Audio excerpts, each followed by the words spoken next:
maintenant. Furioso finit également dehors. Voilà, est-ce que le départ va être validé? Départ validé. Départ validé pour le quintet avec Gray qui a été l'un des plus rapides. On accélère également dehors avec Imberland. Et puis également Hilton Duhoulet qui profite de son avance initiale pour garder quelques longueurs d'avance sur le peloton. Les autres Carcy étant déjà absorbés. Ouais, ils sont repris déjà, hein, les deux chevaux du premier poteau, par Imberland notamment, même si Enzo de Quercy accélère pour essayer de les contrer. Possible que Théo Duval d'Estaing suive le mouvement, hein, pour ensuite avoir le dos d'Imberland. Ça risque d'être un peu tactique là, avec les favoris qui se marquent de près. Il y a Alto d'Hertals et Imberland.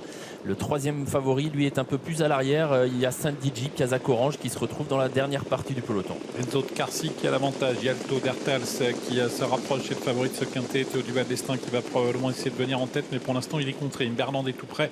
On a les deux favoris qui sont remarquablement partis, qui sont déjà l'un derrière l'autre pour venir devant les tribunes. Ouais, Théo Duval d'Estaing qui va prendre la tête sans trop forcer.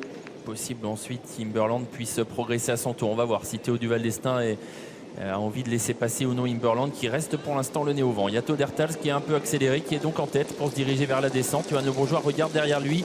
Est-ce qu'il va avancer ou attendre un dos? Pour l'instant, Imberland reste en troisième position, le nez au vent. C'est Gray qui se rapproche à l'extérieur avec Intouchable également. Tous les deux qui vont rejoindre les premiers pour se diriger vers le bas de la descente et négocier le tournant tout en bas de cette descente sous l'impulsion toujours du favori Yalto d'Hertals. Yalto d'Hertals qui finalement donc reste en tête. Intouchable va progresser à son tour. Mathieu Abrivard qui le lance dans la descente pour faire un bout. Est-ce que Théo Duval d'Estaing va accepter un relais? Intouchable se rapproche. Yalto d'Hertals garde la tête. Troisième place pour Enzo de Quercy. Gray est quatrième. Imberland vient ensuite cinquième, alors qu'on arrive bientôt en bas de la descente. On remarquera que Johan Le Bourgeois n'a pas cherché à venir en tête avec Imberland. Il a laissé faire Théo Duval d'Estaing avec Yalto d'Hertals qui pour l'instant contrôle. Yalto d'Hertals intouchable en troisième position. Enzo de Quercy avec Gray, le numéro 14 qui est quatrième, suivi par Hilton Duhoulet, par Imberland qui est remarquablement positionné sur une troisième ligne. Derrière lui Furioso Fligny, Hollywood Dubois et un peu plus en retrait Philou Smiling. Ouais, un wagon va sûrement bientôt se former, hein.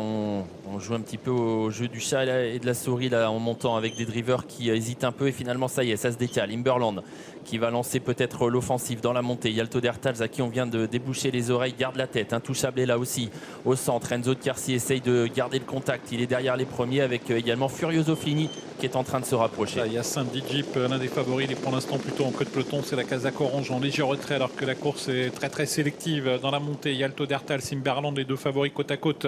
En troisième position, Intouchable à la corde. Enzo de Quercy, Hollywood Dubois qui tente de venir à l'extérieur également. Et il y a Saint-Digi toujours un peu plus en retrait. Imberland qui a effacé Yalto d'Hertals qui a eu beaucoup de mal à lui répondre et qui semble sur ses fins. Imberland qui a placé un gros démarrage en haut de la montée, qui a pris l'avantage devant Furioso Fligny, Hollywood Dubois qui est troisième.